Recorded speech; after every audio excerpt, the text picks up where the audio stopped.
Branding's the passion of true marketeers, I understand. I guess. So how did your son end up in banking while your old dad is in marketing? But he followed the career path of my own father, who was a chartered accountant, and then went into auditing, and he worked for Deloitte in London, but firstly out of university, and that grounding I think was very useful for him. So he's now gone into the investment banking business, and seems to be enjoying it. Let's see. Yeah. Sorry, question again?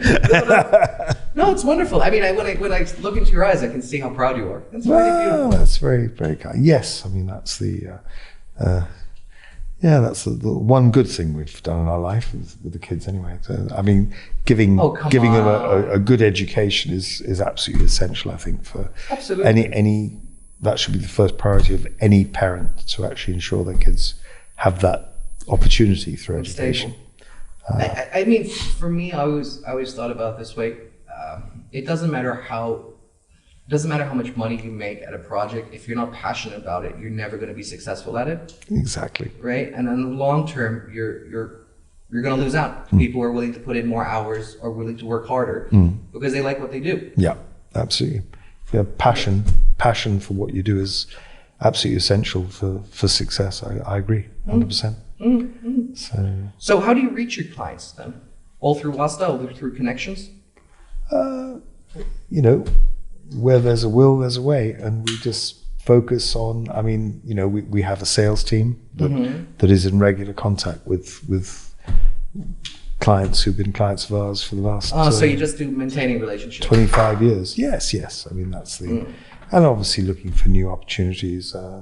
The new resort at Marassi, Vida Resort, opened up in November and December. We did a lot of publicity and promotion for them, and social media posts as well, and the whole thing worked out very, very well. I'm going to ask a question that I think a lot of people are itching and begging for me to ask, and that is, how do people break into the media world? Because there is talking to journalists and making sure you get your repertoire, your article, your story written. That is the first step before you can start anything else. Because then you can say like, oh, you know what, we had an article written. That's That's the secret. I mean, be honest if you can. I am trying to be honest, and I don't know this. I mean, essentially, especially with what's happened in the media sector over the past few years now, even prior to COVID, there was a general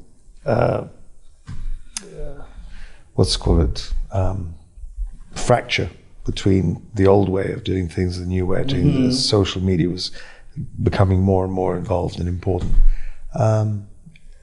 Unfortunately, I would like to say, we'd like to do an article on so-and-so because it's really interesting, and we still do. I would say 10-15% of our content is of the sort of thing that I'd like to read in the magazine. But we have to be practical and pragmatic, and to get proper exposure in any mainstream media has to be a paid basis now, because otherwise you have those no ads will not be idea able to. how much people appreciate to actually hear that, I think. Well, it's a reality, because people cannot survive otherwise. You've got I know that people like Financial Times and Times of London, New York Times have got these paywalls where people don't get access to their content until they actually pay a subscription level and principle. That's a juxtaposition against people who think that everything on the internet should be free. So there's a big battle between those the two realities. Well, it's not free. I mean, you then get marketing. Yeah. Who supplements that? Yeah. So it's. But you're looking at it from a perspective of the end user. Yes. Well, my question more refers to. I'm sorry that I'm going to hound you on it. Is for individuals to break into the industry. So if you start a small coffee shop, for example, how are you ensuring that you're going to get into the press And the easiest way, and probably the most feasible way, is through paid content. Sad, but true. Yeah? And can that paid content not just be like, just a 3x4 ad? Or what would the steps be necessary for somebody to get their coffee shop, their whatever restaurant, into a written review? You see, contact the writer, I guess. I would actually say that they contact our advertising reps first, because they're the ones that will open the path. They'll open the gateway, of course, to the deluge of exposure. When people advertise with us, they don't just take an advert in a digital edition or print edition of a magazine which is going to reach so many thousand people. They also get coverage for their events. We'll send our photographer. We'll actually, provide exposure on our social media channels. So it's a holistic approach to not just one shop stop. Thank you, George, for saying that, because I think a lot of people will when they hear the idea of marketable content or paid content, from the sense of the coffee shop person, they think themselves, Instagram posts. They think of themselves maybe in a magazine picture. Yeah. They don't think that, hey, you know what? You actually get a writer, a journalist, a photographer on site who's going to be writing a review for that content. Yeah. Right? And absolutely. That's I think that's the failure of marketing in that what's the French word? Douage? That masking. Right. Right? And I think if more companies were made aware of, hey, you know what, this is the easiest path on how you reach that customer base is get that article in. How do you get that article? Contact the marketing team, right? You'd see a lot more sales generated from your end, and you'll see a lot more businesses that are happy because finally they have seats filled. Absolutely. And again, I mean, I know the GDN, for instance, the most widely read newspaper in Bahrain, doesn't. Matthew, I think, is the name, right? The associate editor, yes, yeah. And there's Stan as well, they have two associate editors. He goes running here, Matthew. Okay. Yeah. That's good to know. So they're very strict about exposure and content. If you want to use their Instagram and their social media is coming on leaps and bounds as well.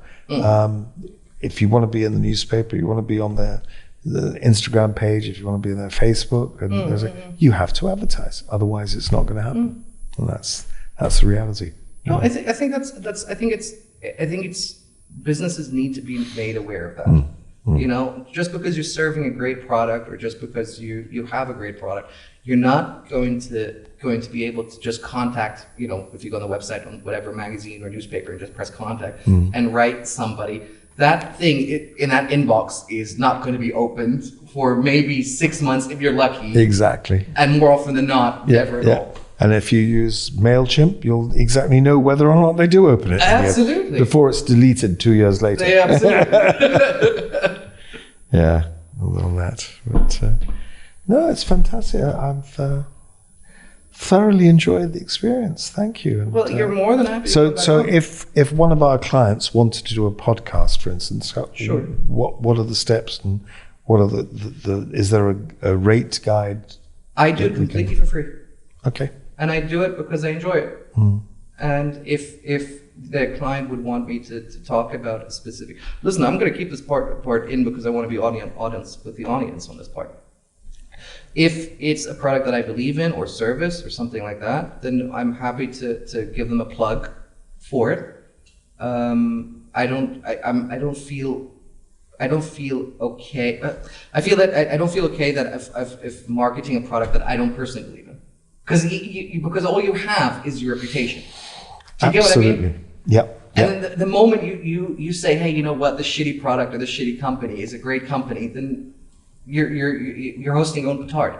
But would you be honest enough to say it is a shitty company? 100%. Okay. Right. Because this is the thing that a lot of people aren't aware of, is that the only way to generate audience is producing content that's not risque but brutally truthful. Because if it isn't, and it's just two people who are just chatting about the weather, nobody gives a shit. And frankly so. Sorry, it No, doesn't seem like the answer. you remind me of a situation when we first started our magazine, which really there was nothing else like it in Bahrain, and it really became popular in a very short amount of time.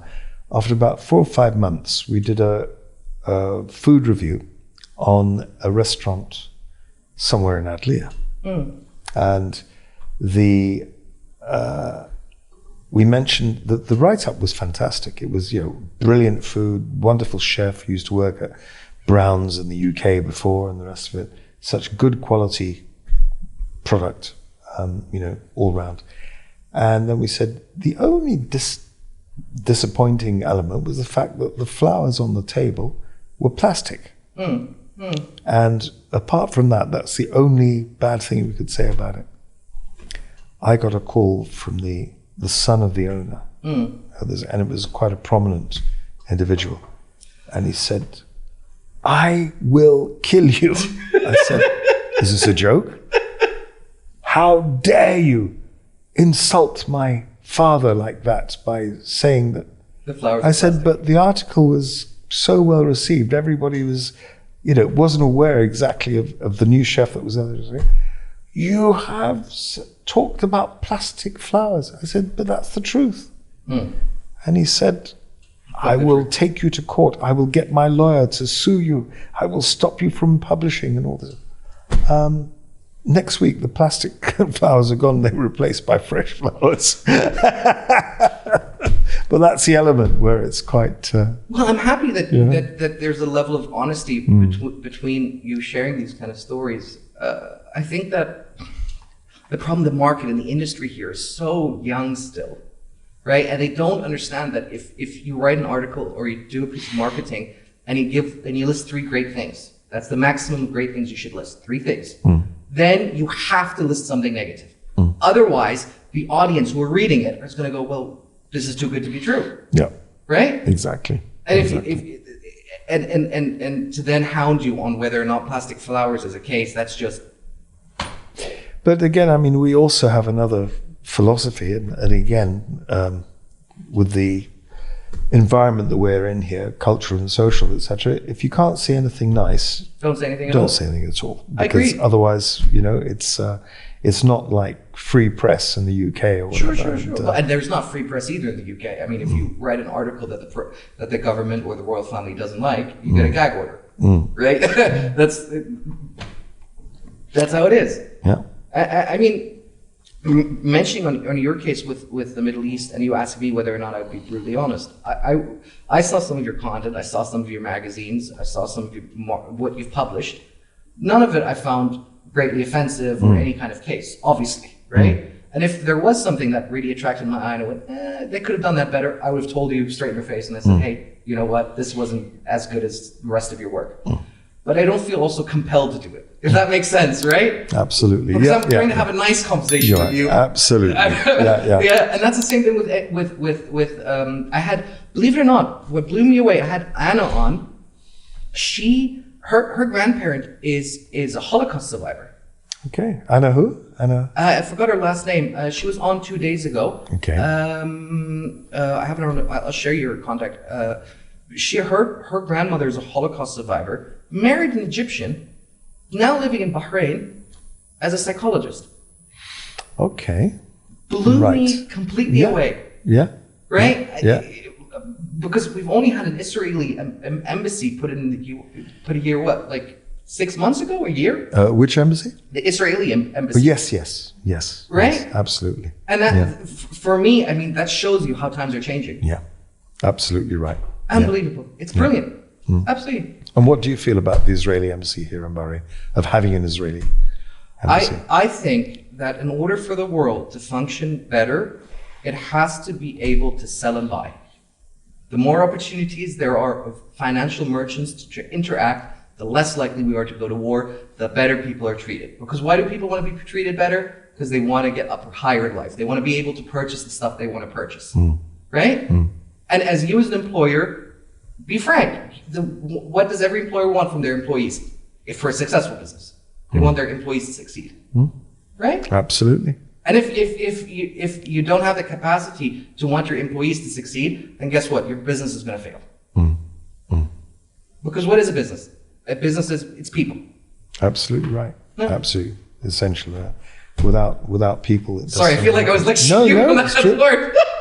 No, I've got a lot of employees who've been with me for some of them for quite a few decades. Well, 3 decades at least. Well, what's your management style? Do you try to push them away after a certain time and say, hey, you know what, time to spread your own wings, or do you want to retain? To be honest, with me, I try and they do become family after so many years. Once talking about the attributes of a good employee, loyalty and honesty, which is both hard to find. Yep. Right. I mean, I don't know how it is with you, but what I've noticed here in Bahrain a lot with trying to hire anyone is that the skill level and their skill level ability and what their demands are not in any kind. They're not in the same ballpark. Absolutely. Right. Yeah. And they want to take on their own projects and they want to do their own things, and that's all great. And I cheer for you. But listen, mate, you don't even know how to edit a video. So don't come to me and ask me, hey, I want to go film a video project about whatever rights or women's rights. Or I had one person on who asked me, hey, you know what? Can I borrow your gear and go film animal conditions? It's like, no. Or in a very nice way, it comes from an Arab saying, do you mind if I say no? How about we discuss this a little later? Inshallah. Exactly. But there's a lot of madness, just pure madness. How do can again? I don't want to take over this interview, but how do you feel as a half German, half Saudi? What is you're half German? We're doing a special publication and documentary for the 50th anniversary of German-Bahrain relations. Do you have the tourist? What is his name again? Tourist ambassador of Bahrain. He's a German guy. Tourism ambassador? Yeah, he works at the tourism sector here in Bahrain. Yeah, you look at me and you're smiling. You know who I'm talking about, definitely. Nasser? No. No, it's a German dude, and he's been here for almost 20 years or something like that. I forgot his name, but go on, yeah. All right. He's a character. He's a character. Of course, they all are. Any person. There's another gentleman by the name of Howard King, who known as the Birdman in Bahrain, who basically has done a couple of books on the birds in Hawa Island and all the rest of it. You've been here too long. Oh, I tell you, I love it. But actually. Maybe we should also get you involved in that project. I'd love to. German and even though you're Saudi. There's also a lady called Sarah Al-Bareka, is it? Sounds familiar. She's on television. She's actually, again, father Saudi, mother's German, and she is based at Ministry of Information here. She is essentially films all political interviews. But she's seconded from the Saudi Ministry of Information to the Bahrain Ministry of Information, and she's working for Bahrain 55. Oh, that's fascinating. So, I met her at a Rotary function about a month or two ago. So do you do a lot of? Do you still attend a lot of functions and stuff like this, or at this point in your life, you know what? People I need to know, I know. Pre-COVID, I was out every single night. You're joking. Just amazing. I enjoyed it. Sure. I had a lovely. Now. It's been, after COVID, 2 years inside. I'm quite happy now not to go out so often anymore. I mean, tonight we got 2 invites for Ramadan, not including the majlises that are taking place. I'm getting older now. I'm going to stay home and don't relax. Say that. This is what happens with old age. And to be honest, up to the age of 65, I still felt like I was in my 50s. Now you begin to feel the shred of time. It's true. I'm not going to mention her age, Mom, dear. She's definitely older than you. Yeah. I'm not going to say by how much of a No, margin. maybe not. Yeah. But she goes out partying till 4 a.m. in the morning. Wow. Bloody hell. She just recently ripped her tendon in one of her knees, and she still goes out, goes dancing, does whatever. She's definitely younger than me then. Well, see. But it's amazing. That's where it goes. There's still a lot of energy left. Well, so you mentioned this podcast thing on your behalf, that you're thinking of doing it. I tell you, go and do it. Have fun with it. Where do you see it more as like a business-centered podcast that you would do, or more educational, or what would you want to do with it? I mean, I'm trying to promote your show. I'm thinking, isn't it a good thing to actually interview people and see them as well as just do the? I mean, we do filmed interviews as with your dad, but it's only focused on the actual interviewee. We have written questions, and then so it's not as fluid as your option. But yeah, no, it's like everything else. You have to look at new horizons and new opportunities. Well, you know what? I mean, if I think of market business where you invite guests and say, hey, you know what? You pay us somewhere between 5,000 to 10,000 BD, and we do an interview for you for 2 hours.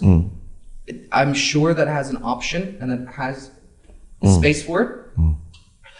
But for 2-hour content, you're not going to see for the first, let's say, 6 months, more than 300 to 400 views, unless you're aggressively promoting it on Instagram and stuff like that. But that's going to financially hit you in the pocket, right? Because promoting stuff isn't for free, right? Yeah. I would suggest, based on your industry, and maybe it's wrong of me to even say this, but I think that what's missing with Red House Media is that there's no educational content. Which is sad, because we're also the representatives for City and Guilds Group from London, who are awarding body. They are the prime vocational training organization in Europe, and so we should be educating people. I'm not saying this from a perspective of, holistically, or your moral obligations or any kind of nonsense like that. I'm saying that the best way to reach the next audience is by doing educational material. That's why Apple supplied universities with computers. Why? Because the students would want to use those computers when they go into the workplace. Now, if you produce advertising content that instructs people and be like, hey, you know what? These are the key indicators for advertising. These are the methods of how it's done, blah, blah, blah. People are not going to be able to replicate that because they don't have your skill level, but they'd be able to understand. So it's a lot more easier than when you have a customer coming to you and already has a background knowledge. Yes, I mean, yeah, absolutely. Sorry, I didn't mean to. No, you're right. You're right. In fact, there's City and Guilds have a social media digital marketing course, or a series of certifications, which we could also bring on. Well, yeah, anything's possible. It's not a bad. I mean, to then sell it as a program is also a great idea, right? Because that covers your expenses of producing content. I think that what makes the most sense is to use it as a lost leader and to promote Red House through that. And if you produce content once a day, or you just even do like marketing review, like, hey, we're going to look at like X companies marketing local and GCC, and then analyze it. Absolutely. Well, food for thought, dear chap. Thank you very much. I don't mean Thanks, that. Sorry, I feel like I'm... we've got to... How many hours in a day are there as well? That's I know. And I feel almost wrong. I feel like I'm lecturing you on your own business. No. I appreciate the passion of how interested you are in the whole process. Well, I'm passionate of my guests. Yeah, absolutely. Right? Thank you. And I wish everyone who... How many guests do you have on a weekly basis, by the way? Somewhere between 4 to 5.